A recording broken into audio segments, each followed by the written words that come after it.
Hello everyone. आज हम Indian constitution के एक बहुत इम्पोर्टेंट टॉपिक फंडामेंटल राइट्स के बारे में डिस्कस करेंगे।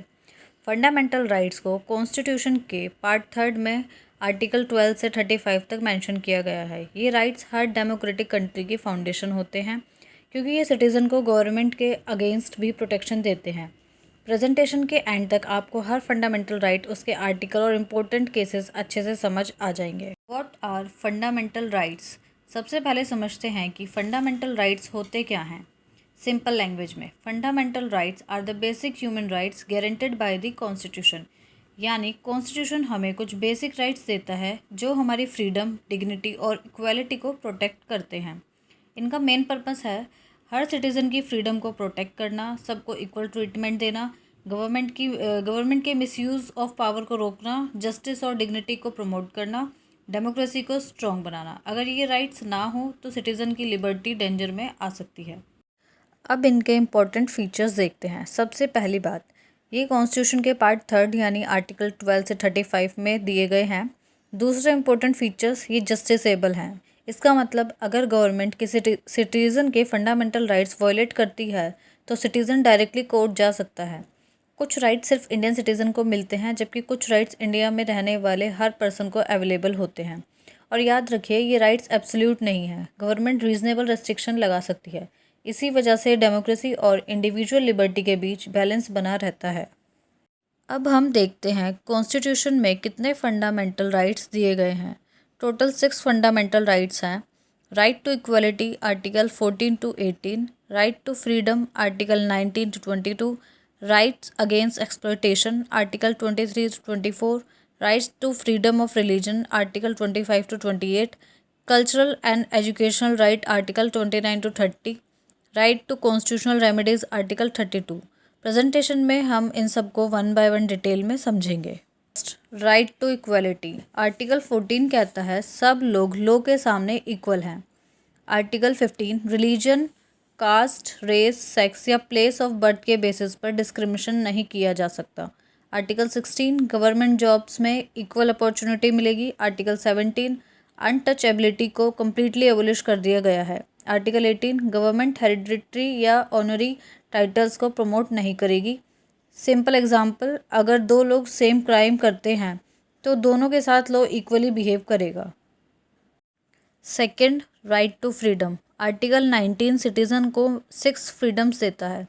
Freedom of speech and expression, peaceful assembly, form associations, move freely, live anywhere in India, practice any profession. इसके बाद आर्टिकल 20 क्रिमिनल केसेस में प्रोटेक्शन देता है। Article 21, right to life and personal liberty. Supreme court ने article 21 को बहुत broad interpretation दिया है। इसी आर्टिकल के अंडर प्राइवेसी, क्लीन एनवायरनमेंट और डिग्निफाइड लाइफ जैसे राइट्स भी इंक्लूड किए गए हैं। आर्टिकल 21A 6 से 14 ईयर्स के बच्चों के लिए free and compulsory education. Article 22, illegal arrest और डिटेंशन से protection. Third, right against exploitation, article 23 human trafficking और फोर्स लेबर को प्रोहिबिट करता है। आर्टिकल 24, 14 साल से कम एज के चिल्ड्रन हजार्डस फैक्ट्रीज या माइंस में काम नहीं कर सकते। इस राइट का ऑब्जेक्टिव है ह्यूमन डिग्निटी को प्रोटेक्ट करना। Fourth, right to freedom of religion, India एक सेकुलर कंट्री है, इसलिए कॉन्स्टिट्यूशन हर सिटीज़न को रिलीजियस फ्रीडम देता है। हर पर्सन अपना रिलीजन चूज़ कर सकता है, प्रैक्टिस कर सकता है, प्रोपोगेट कर सकता है, रिलीजियस इंस्टीट्यूशन को मैनेज भी कर सकता है। गवर्नमेंट स्कूल में कंपलसरी रिलीजियस इंस्ट्रक्शन नहीं दी जा सकती। ये राइट इंडिया की सेकुलर आइडेंटिटी को स्ट्रेंथन करता है। Fifth, cultural and educational rights, ये राइट्स मेनली माइनॉरिटीज़ को प्रोटेक्ट करते हैं। आर्टिकल 29 लैंग्वेज, स्क्रिप्ट और कल्चर को प्रिजर्व करने का राइट देता है। आर्टिकल 30 माइनॉरिटीज़ अपने एजुकेशनल इंस्टीट्यूशंस इस्टेब्लिश और एडमिनिस्टर कर सकते हैं। इसका पर्पस इंडिया की कल्चरल डाइवर्सिटी को प्रिजर्व करना है।